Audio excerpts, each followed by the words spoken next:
Boa tarde, Visão Plural, edição do dia 25 de julho de 2014.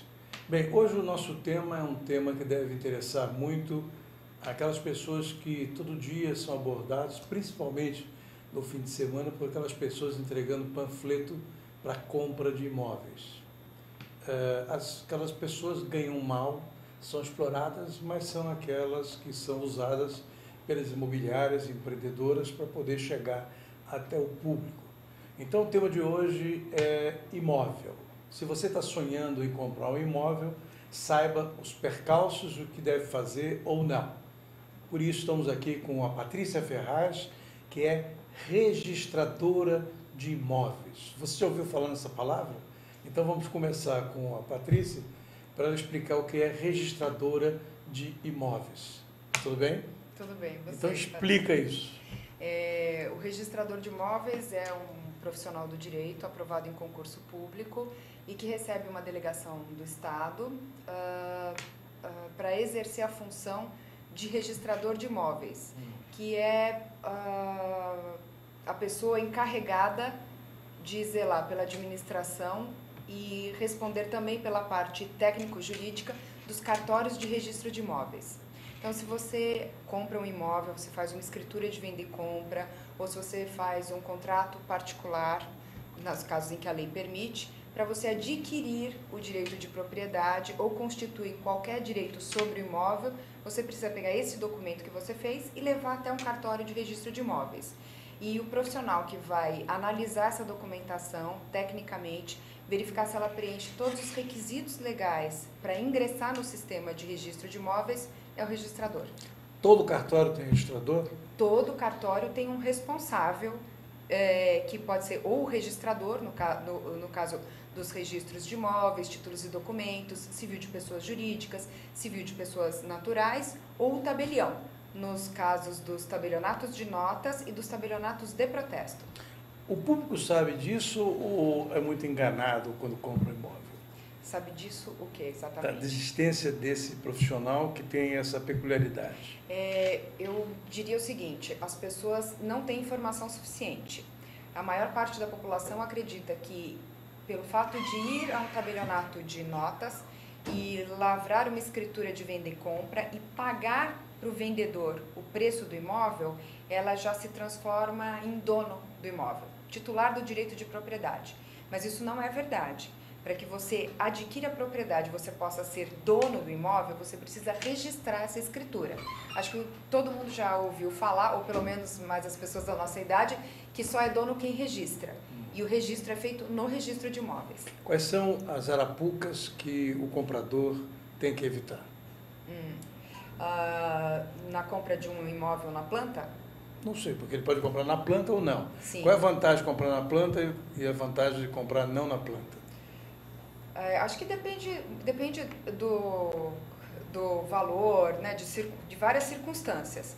Quando você compra um imóvel que não é na planta, ou seja, um imóvel que já existe, você tem a vantagem de poder entrar dentro do imóvel, verificar a dimensão dos ambientes, o material que já foi empregado. Você está vendo o imóvel pelo qual você se interessa ou não.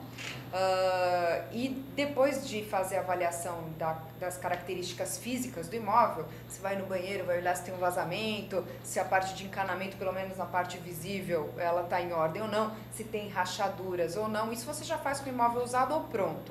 Depois você tem a preocupação de verificar a situação jurídica do imóvel e a condição econômica do vendedor.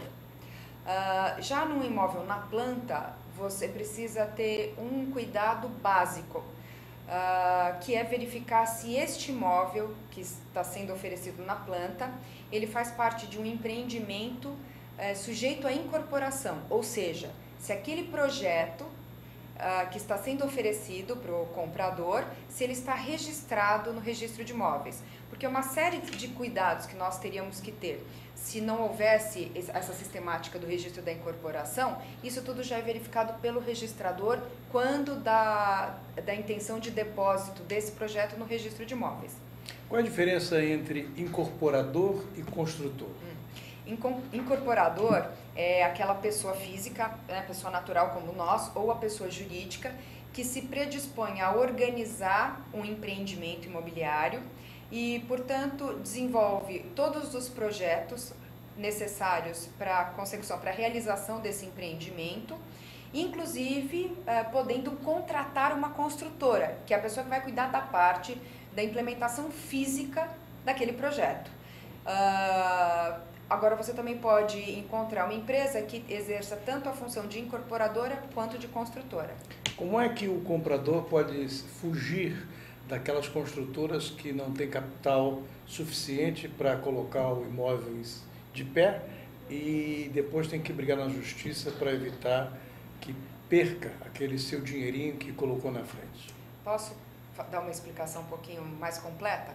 Aqui você fala quanto quiser. Se fosse a TV Globo, ela não falaria, sabe? Aí seria cortado. Aqui ela pode falar, não há problema. Se precisar cortar, eu falo. Vai lá. O cuidado básico que o comprador precisa ter, como eu disse, é verificar se aquele projeto foi registrado sob o regime de incorporação no registro de imóveis. Quer dizer, antes de comprar, ele tem que ver se foi registrado. Até quando ele recebe o material promocional. Por lei, é obrigado que conste do panfleto, da documentação dos estandes, nas plantas, o número da matrícula em que aquela incorporação foi registrada e o cartório onde da qual essa matrícula faz parte. Os panfletos contêm isso? Sim. Ou deveriam conter? Não, quando a incorporação é regular, contém. Tanto que o material publicitário sequer vai para a gráfica ou sai da gráfica enquanto não sai o registro da incorporação no registro de imóveis. Isso quando você está tratando com empresas confiáveis e que são seguidoras da lei, porque a oferta ao público de imóveis na planta sem o registro da incorporação é contravenção penal. Bem, esses meandros todos, o público comprador, sempre tem aquela discussão entre marido e mulher. Eu quero morar em tal bairro, quero morar com aquelas condições, você não tem o dinheiro, minha família tem, nós vamos juntar as nossas economias, aí vamos comprar. Aí brigam, aí chega um panfleto e aí eles resolvem comprar aquele local. É melhor comprar casa ou apartamento? Depende da necessidade da pessoa. Cada tipo de imóvel tem as suas peculiaridades. Tem gente que não suporta ter vizinho de parede colada, né? Tem que comprar já uma casa que tenha quintal dos dois lados e nos fundos. Tem gente que não suporta a ideia de ter que falar para os filhos não ficarem jogando bola dentro de casa, porque senão vai incomodar o vizinho de baixo. Então não pode morar em apartamento. Mas para efeitos legais, tanto faz um quanto o outro. Para efeitos legais, é melhor comprar apartamentos recém-construídos ou apartamentos antigos que têm melhor espaço? Tanto faz. Tanto faz. Para efeito legal, tanto faz. Desde que a pessoa tome os cuidados necessários no que diz respeito à verificação das condições econômicas de quem está vendendo e da situação jurídica do imóvel. Como eu estava dizendo, quando você me perguntou, olha, o que a pessoa precisa fazer para evitar uma arapuca comprando um imóvel, por exemplo, na planta, né? E vamos pensar o seguinte, se não houvesse o sistema de registro de imóveis, que é um sistema de segurança jurídica que é proporcionado pelo Estado para todos os cidadãos... Sempre existiu? No Brasil há cerca de 160 anos, que começou como registro hipotecário e depois se transformou no sistema de registro geral e depois no registro de imóveis. E é uma função só para advogado? Não, é uma função para você hoje, né, de acordo com a lei em vigor. Você pode prestar o concurso, que é realizado pelo Poder Judiciário, se você for bacharel em Direito ou se você tiver 10 anos de atividade registral ou notarial. Ou seja, se você trabalha 10 anos no cartório, mesmo sem ser bacharel em Direito, você pode prestar o concurso.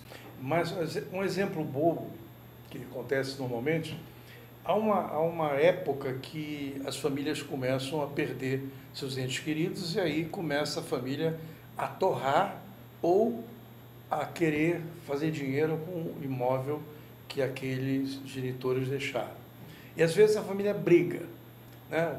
O filho mais velho quer vender, o filho mais novo não quer, aí a mulher de um dos filhos começa a criar caso, e aí o neto começa a ver dinheiro e não quer.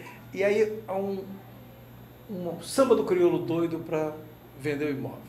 Como é que a pessoa que quer comprar um imóvel deve evitar essas pequenas nuances familiares para poder fazer um bom negócio?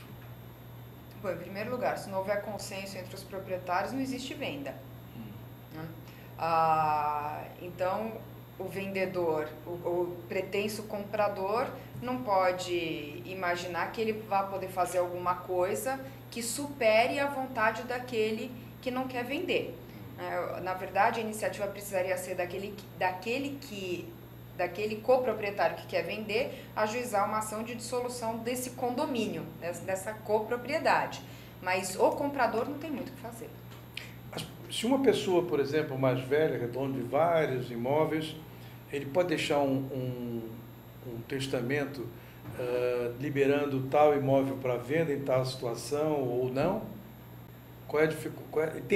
Tem facilidade para isso? Liberando para venda? Eu sou de uma família e meus pais moraram no Bom Retiro, compraram várias propriedades do Bom Retiro.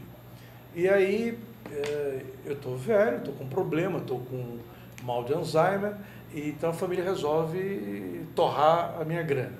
Mas eu sei que os filhos não são boas figuras, então eu posso fazer um testamento e deixar a propriedade para ser administrada por alguém que tenha mais responsabilidade ou não? Então, vamos lá. Os imóveis são seus e você tem filhos? Sim. Sim. Então, ele. Eu não. Não, ele. o seu personagem. exemplo, o seu personagem. Então, o seu personagem, por lei, ele tem a possibilidade de dispor de 50% do patrimônio dele, se ele tiver herdeiros necessários, que são basicamente os filhos, né?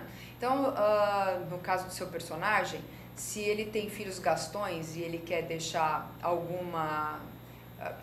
metade do patrimônio dele para qualquer outra pessoa ou alguma instituição, ele pode fazer isso. Agora, a outra metade do patrimônio dele, que pertence aos herdeiros necessários, que é a legítima, sobre ela ele não pode dispor. Né? O que ele pode fazer é, eventualmente, clausular esses imóveis com cláusulas de impenhorabilidade, inalienabilidade ou incomunicabilidade, ou seja, se um deles se casar com uma pessoa que o seu personagem não gosta, ele vai assim, não vai entrar no patrimônio dela, independentemente do regime de bens que eles venham a adotar. E ele vai precisar esclarecer qual que é a causa pela qual ele está impondo um gravame, né? Uma cláusula na propriedade desses bens. Você não acha que essa relação de compra e venda ela é muito cheia de detalhes, né? Ela não é uma coisa simples. E os compradores têm a volúpia de comprar, porque na cabecinha de todo mundo, se eu não tenho uma propriedade, para o meu futuro eu acabo não sendo uma pessoa bem vista na sociedade. Eu tenho que ter uma propriedade. E aqueles que não têm moram de aluguel. Aí fica a vizinhança dizendo, você mora de aluguel, um vagabundo, não quer nada, não pensa. Não, é assim que o público pensa. É o público que vê os programas populares da televisão. Então, eles ficam todos em crise, etc. Então, alguém tem que ser proprietário de alguma coisa para poder ter uma notabilidade na sua sociedade, né? Até na comunidade, até no bairro.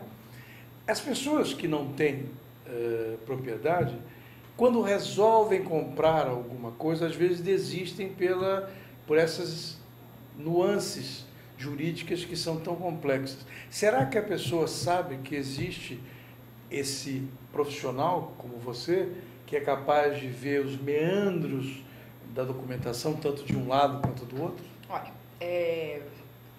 vamos discriminar assim, da seguinte forma. O profissional do direito que dá orientação para as pessoas, quando eles vão realizar, quando eles pretendem realizar um negócio imobiliário, ou seja, que envolve um imóvel, é o tabelião de notas.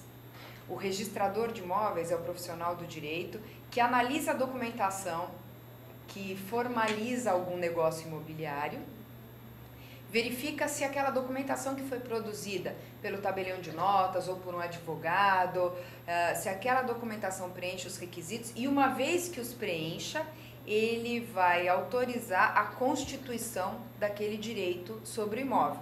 Seja o direito de propriedade, por exemplo, tirando do seu personagem para você, ou um direito de garantia, como uma hipoteca, ou um negócio jurídico mais complexo, como a alienação fiduciária, que é uma, né, para o público compreender, é uma hipoteca especial que hoje é a menina dos olhos do mercado, porque é um instrumento de garantia de execução rápida e forte, e é por isso que hoje o crédito imobiliário vai tão bem, como também um usufruto. Né? Todos esses direitos, que são, como tem por objetos imóveis, são chamados direitos reais. E todos esses direitos reais são constituídos no registro de imóveis. Obviamente, a gente, na prática, nós recebemos muitas pessoas no cartório de registro de imóveis procurando informações sobre imóveis. Então, elas vão pedir a certidão da matrícula daquele imóvel, que é o documento primeiro que você tem que ter em mãos para fazer qualquer negócio, né? Porque ela que vai te dizer quem que é o proprietário, porque você não vai querer comprar um apartamento novo ou usado daquele que não é o proprietário. Né? Então, na certidão, você vai saber quem que é o proprietário do imóvel, você vai saber exatamente quais são as características básicas daquele imóvel e você vai saber se existe alguma pendência jurídica sobre esse imóvel. Se ele é objeto de penhora, né? Se ele já está sendo levado a leilão numa execução, porque o proprietário tem dívidas, se existe alguma pendência fiscal que já tenha sido levada pelo poder público para aquele imóvel. Cada exame de um imóvel demora quanto tempo? Do ponto de vista, quando dá a entrada, olha, eu preciso comprar esse imóvel, o teu trabalho demora quanto tempo para analisar todas essas nuances que existem? Então, e a sua pergunta é a respeito do trabalho do tabelião. Do tabelião. Isso varia, né? Tem casos que são mais simples, tem casos que são muito mais complicados. Por exemplo, se você vai adquirir um imóvel de uma pessoa física, que não é empresário, ela é funcionário empregado de alguém, ela não tem obrigações trabalhistas, previdenciárias, a vida dela é muito mais simples. E se for um imóvel jurídico, empresa jurídica? De pessoa jurídica, você vai ter que analisar, você vai ter que pegar toda a documentação, todas as certidões que estão previstas em lei. Você vai ter, ou é recomendável que o faça, porque a lei permite que você dispense. O tabelião nunca vai te recomendar dispensá-las, né? Porque você pode estar agindo com risco grave. Então, você vai pedir todas as certidões desta empresa, né, dessa pessoa jurídica, para saber se ela já não figurou no protesto de títulos, porque está devendo, por exemplo, uma duplicata. Vai pedir certidões da Justiça Estadual e da Justiça Federal, civil, criminal e das execuções, para saber se tem algum processo que possa atingir aquele imóvel. E a certidão da matrícula. Além disso, ainda vai verificar nas bases de dados da Fazenda Estadual, da Fazenda Federal, da Receita Federal, se existe alguma pendência fiscal. Qual foi o seu caso mais complexo que você enfrentou? No cartório? Não, como registradora.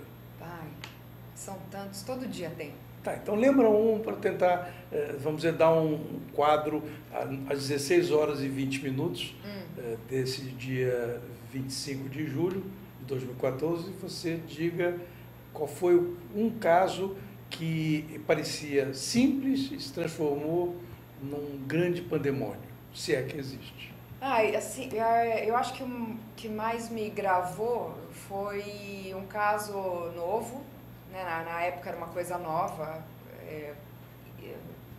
nós nunca tínhamos tido isso, um caso como esse em Diadema. Era uma coisa que aparentemente sim, era simples, que era uma transferência de potencial construtivo de um imóvel para um outro imóvel. O que é potencial construtivo?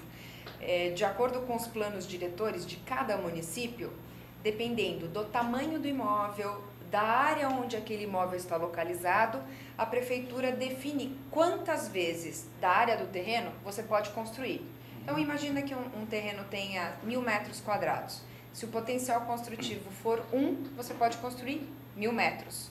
Se o potencial construtivo for 2, você pode ter uma edificação de 2.000 metros quadrados naquele imóvel.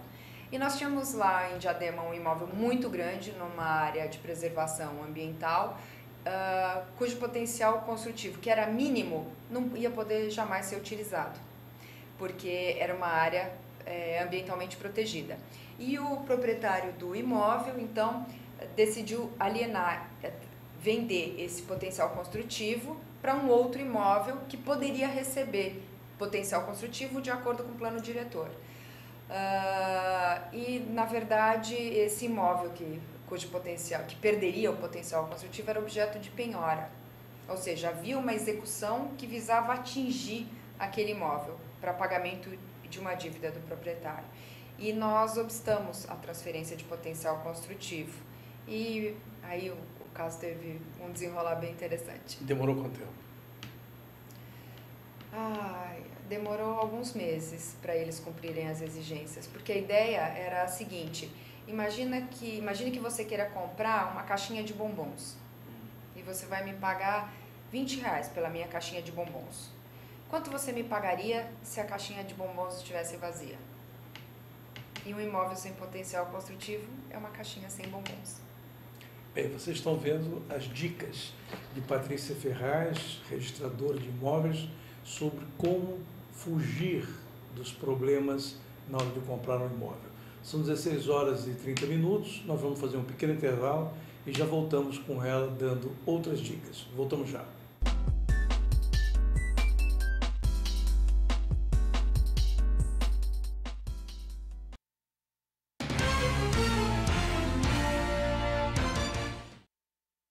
Tudo tem a ver com alguma coisa. De onde vem a água que a gente bebe? Da torneira. Ih, nada a ver. Vem dos rios que nascem da mata. Sabia que a gente só respira por causa das árvores? A árvore respira? Respira. A árvore respira. E o que você tem a ver com isso? Meu ar. Minha água. Minha árvore. Meu ambiente. Mata Atlântica! SOS Mata Atlântica. Mais 25 anos.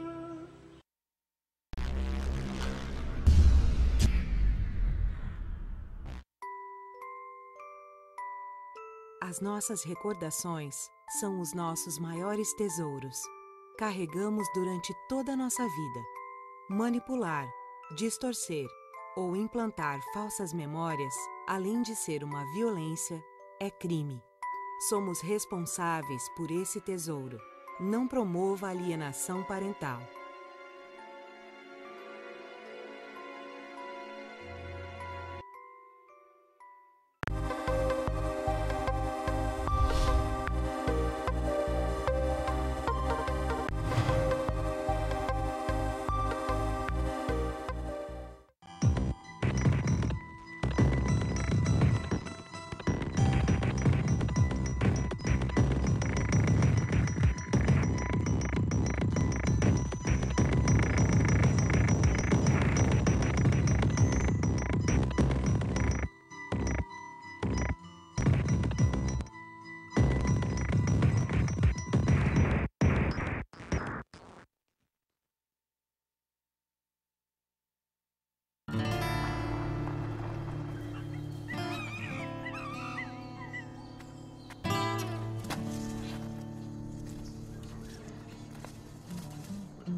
Aqui na bancada do Visão Plural nós temos 11 anos de experiência em registradora de imóveis.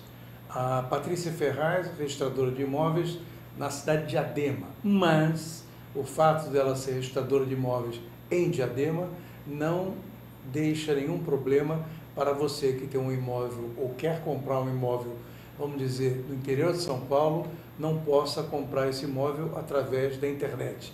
Explica, por favor, isso. Na verdade, o que as pessoas podem fazer é solicitar pela Central de Registradores, que é um portal desenvolvido pela ARISP, Associação de Registradores de Imóveis do Estado de São Paulo, a certidão de matrícula e de qualquer cartório do Estado de São Paulo. E ela indica o local onde ela quer receber essa certidão, se ela for em papel ou ela pode receber uma certidão digital. No intervalo você sugeriu que você falasse um pouco sobre a tua atividade, então fala um pouco. Nós estávamos conversando sobre a aquisição de imóveis na planta. Isso. Né? E para o telespectador entender qual que é a importância do registro da incorporação, por que o projeto da incorporação precisa ser registrada, né? O que isso traz de garantia ou agrega valor, né, para o consumidor, para aquele interessado em comprar um imóvel na planta. No começo da nossa conversa eu disse para você o seguinte, olha, quando você vai comprar um imóvel que já existe, já está construído, já está pronto, um imóvel usado, você entra dentro do imóvel e sabe exatamente como ele está.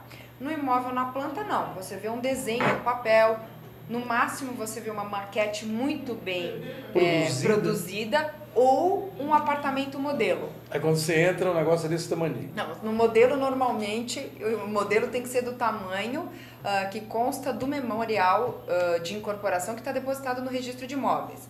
Então, no que consiste a documentação que é analisada pelo registrador? O que o registrador verifica para proceder ao registro da incorporação?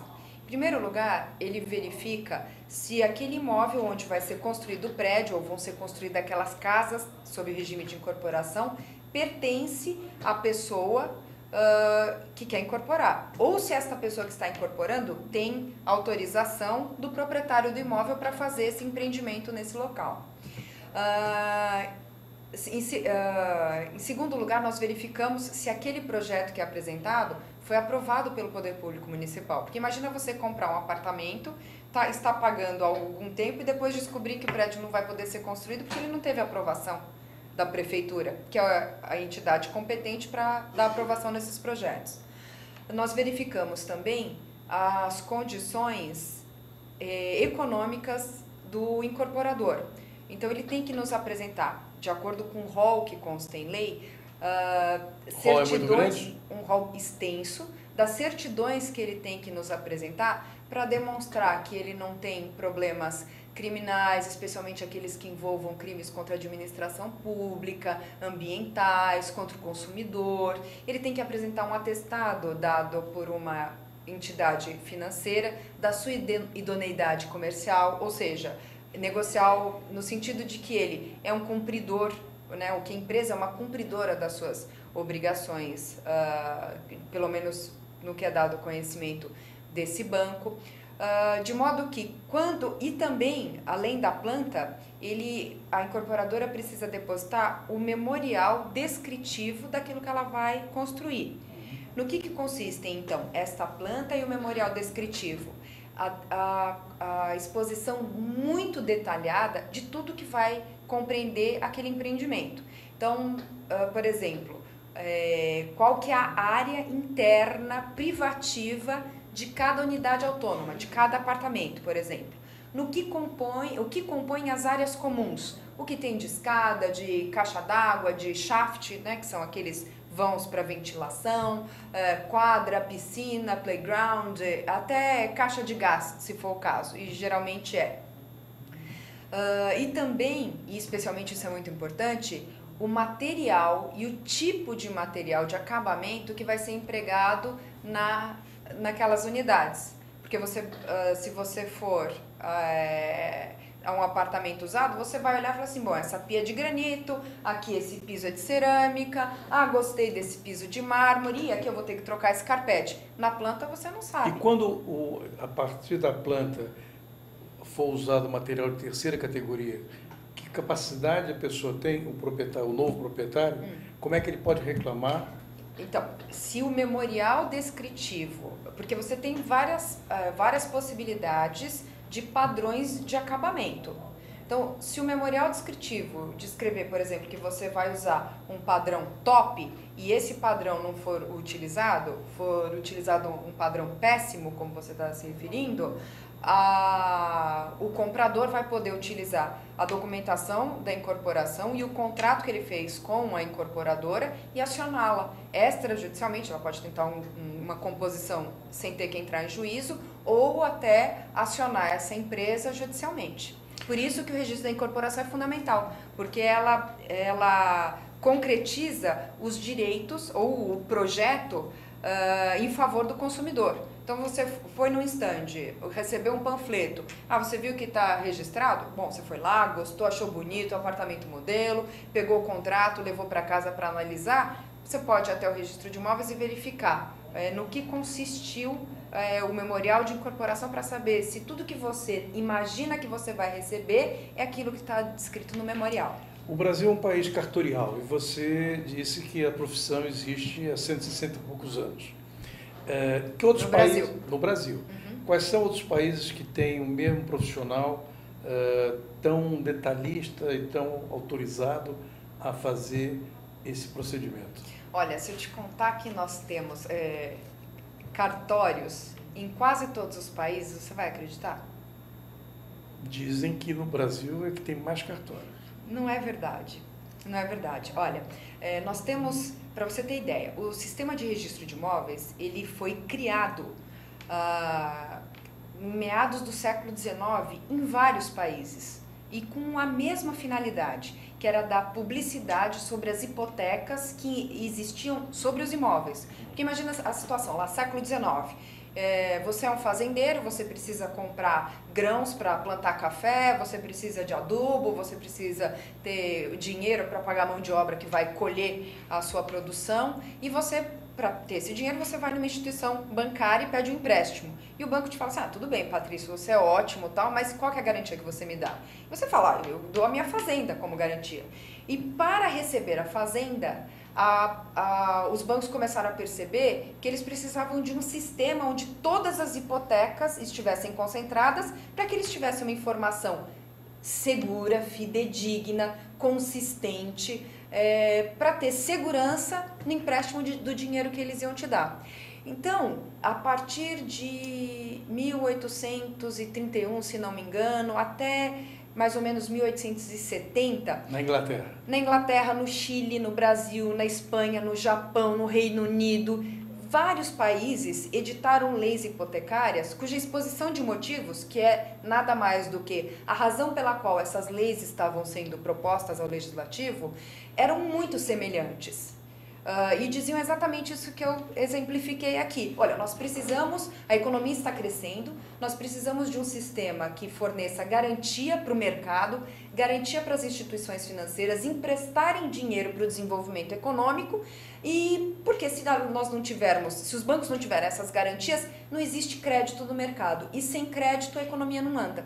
Então, a gênese, a origem dos registros de imóveis e dos registros hipotecários, né, foi exatamente uma necessidade econômica de publicidade dessas garantias, dessas hipotecas. Se eu sou morador do Acre, eu tenho condições de ter um profissional do seu gabarito para poder... Sim, inclusive o Acre passou por uma situação muito curiosa, porque quando o Conselho Nacional de Justiça, o CNJ, determinou que se realizassem concursos públicos no Acre, os juízes da Corregedoria Geral de Justiça do Acre, que é o órgão que cuida da fiscalização dos cartórios, ficou muito preocupado, porque havia cerca de 92, não me recordo bem o número, mas em torno de 90 cartórios no Acre, e eles eram todos deficitários.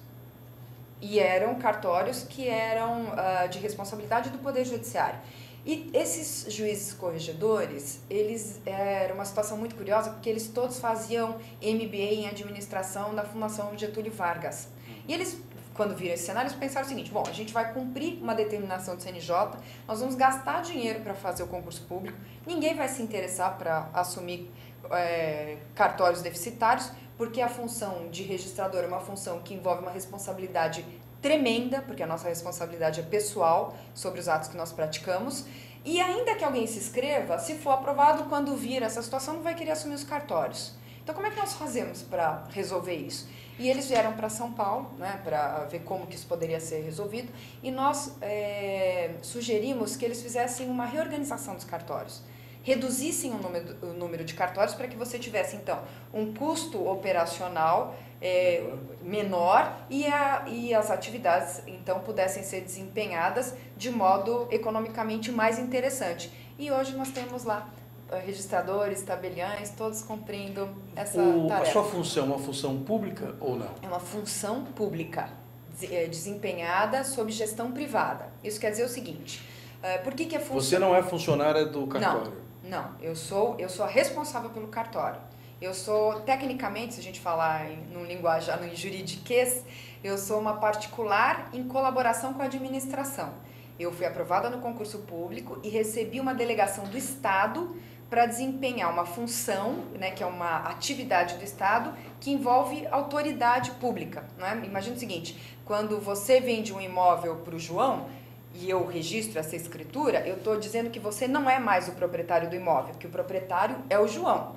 Então, eu estou fazendo o papel do Estado, eu estou em nome do Estado, exercendo esta atividade. E a gestão é privada. Por que a gestão é privada?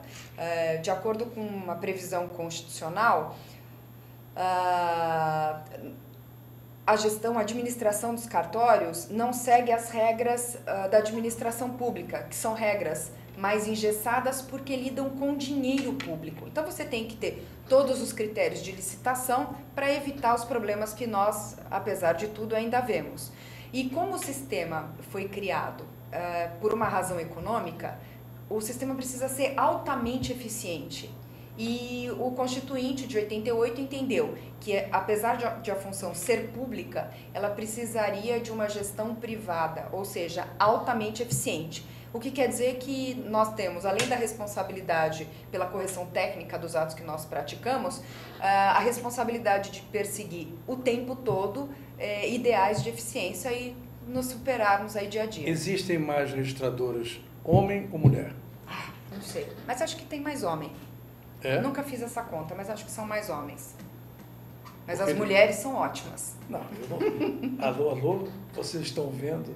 Digam se ela serve ou não serve, se você confiaria nela ou não. Agora, uma coisa interessante. No Acre, nós falamos no Acre, você acha que na Amazônia é a mesma situação? Então, no Brasil todo, nós temos profissionais excelentes.